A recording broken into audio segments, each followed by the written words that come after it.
Let's begin with acute meningitis. So what is happening here? Inflammation of the meninges, of the meningeal. And as I told you earlier, where you'll be paying attention to in serious detail is going to be the evaluation of the cerebrospinal fluid. That'll then tell you, or it'll clue you in, was the cause of my acute meningitis bacterial, fungal, viral, whatnot? Or it could be a combination where you have meningoencephalitis. What does that mean? Well, what's adjacent to the meninges again? Of course, the brain parenchyma. So don't memorize, just take a look. If the meninges are undergoing pathologic processes, then as is, at some point in time, the adjacent parenchyma of the brain, which then brings into what definition? Good. Encephalitis. Both the parenchyma and the meninges undergoing pathologic changes. Acute meningitis, infectious, could be bacterial, viral. You want to keep your mycobacterial separate, please.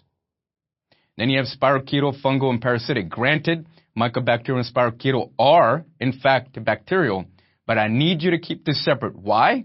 Because as we go through meningitis, I need you to be able to diagnose, is my patient suffering from meningitis as tuberculosis being the cause? Or was it something like Lyme disease, referring to Borrelia burgdorferi? Now, overall theme, what's happening here? CNS infections. What's my topic? Acute meningitis. Inflammatory process. Granted, infections, right? And I told you earlier that say that there's chemical injury. Now, what do you think that the particular organ is going to do?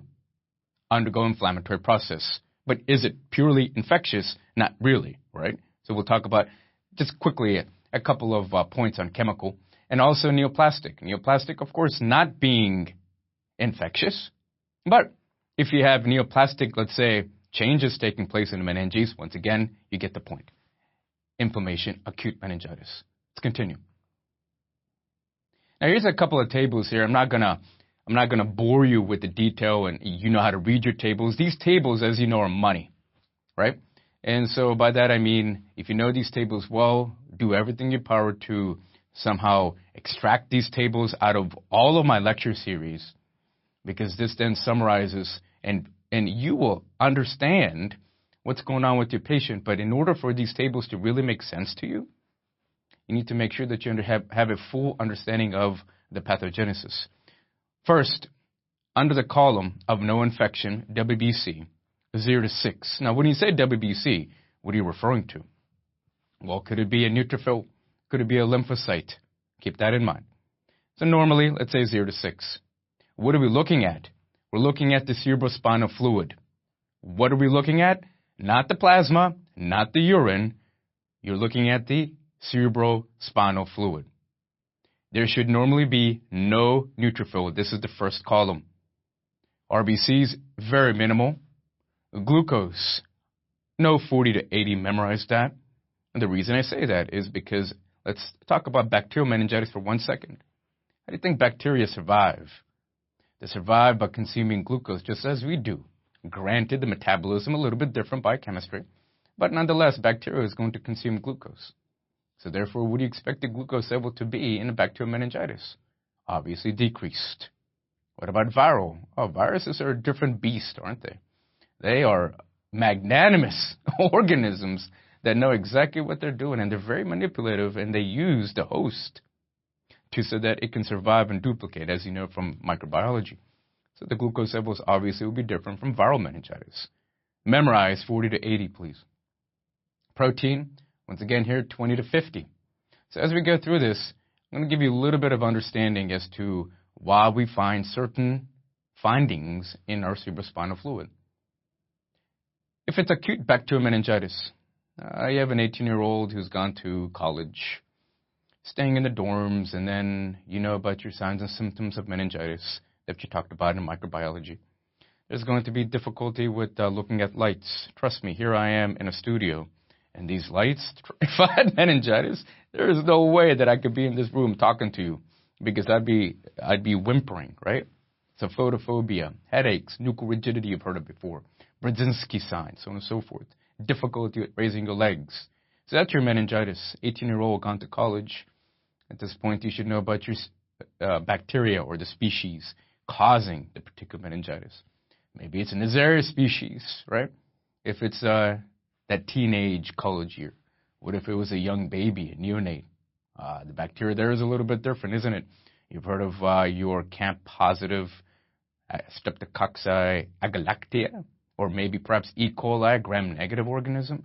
So what I'm saying to you, at this point, it would be a really good idea for you to go back to microbiology and pay attention to what are the most common bacterial organisms that are causing meningitis based on the age groups. Do that for me now, then come back, and then you memorize some of these numbers, or more importantly, understand the concepts. So you have acute bacteria. What does that mean to you? What do you mean, what does that mean to you? In immunology, what are you going to bring in? What kind of cells? Neutrophils. So those neutrophils specifically is then going to contribute to that increased WBC count. That should be of no surprise. Next. Well, in terms of RBCs, granted, might be a little bit more elevated, but could be within normal range. Now, here's that all-important fact that I just walked you through. In order for these prokaryotes to function properly and to thrive, they require energy in the form of what? Glucose. They're consuming glucose. Take a look, please. Cerebrospinal fluid with bacterial infection, meningitis, less than 30. Point is, the concept of consumption of glucose. Next, these neutrophils are coming in. What are they doing? Taking a bite out of these bacteria. And bacteria made up of what? Say that I'm going to break down my cells. Say that I'm going to break down myself. Say that I'm the bacteria. And there is a neutrophil coming in to attack me. What are you going to be left with? My residue as a human being or bacteria is going to be protein. Protein. Protein. Hence, your protein levels will be higher in the cerebrospinal fluid with bacterial meningitis. Don't memorize that part. You understand the concept. Then, if you want, memorize some of these values. Are we okay so far? Let's go on to fungal and viral meningitis, group these together. So under fungal, let's say that this patient is HIV positive, maybe unfortunately goes on to contract cryptococcal top meningitis. Viral meningitis, I'll walk you through a few of these.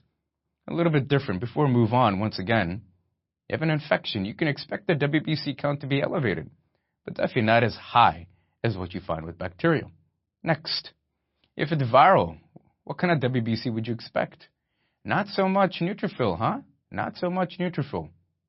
Granted, maybe a little bit, but not so much. More maybe lymphocytes, in fact. RBC count, relatively normal. And then glucose. Remember, these are viruses and fungal, and so therefore, the glucose consumption is not going to be as dramatic as what we saw with bacterial, correct? Look, your glucose level here could be within normal range. Protein here, viruses. You've heard of single-stranded, double-stranded DNA and such. Single-stranded, a little scrawny sucker, right? And if you're going to break me down as being a little skinny dude, then what's going to happen? I'm not going to release much protein, am I? No. So therefore, take a look at the differences. Contrast, please, the protein content in CSF and bacterial, which is higher, and viral, granted, yes, it's a little bit higher, but definitely not as high as what you find with bacterial. Let's move on. Let's say that your patient is suffering from HSV encephalitis. Remember, you can have a combination of meningoencephalitis, can't you? So be careful there. Use it as a continuum. You know that the meninges are adjacent to the parenchyma. There's every possibility that both of the structures could be affected. Here, the WBC count, we're talking about a virus. So therefore, it will be elevated. But here, the WBC type would not be neutrophil predominantly. Granted, a little bit, but not predominantly. Here, the RBCs would be elevated with HSV because now we're talking about involvement of the brain parenchyma as well. So this becomes important for us, doesn't it?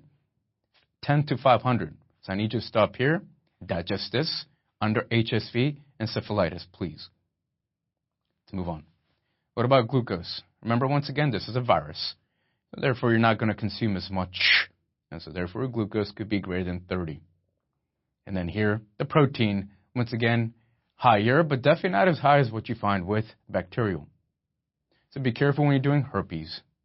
And when you do encephalitis, it's also the meninges that could be affected. And if you're evaluating your CSF, RBCs will play a role. We'll talk more about the pathogenesis of each one of these categories. Do not worry. Let's talk about brain abscesses. Brain abscesses, you should be thinking about bacterial, more or less. WBCs will be elevated. Brain abscess here, though, we're talking about neutrophils not being as high. RBCs would be elevated more so because you're talking about, once again, the brain being affected. And so, therefore, the CSF is reflecting the damage to the brain.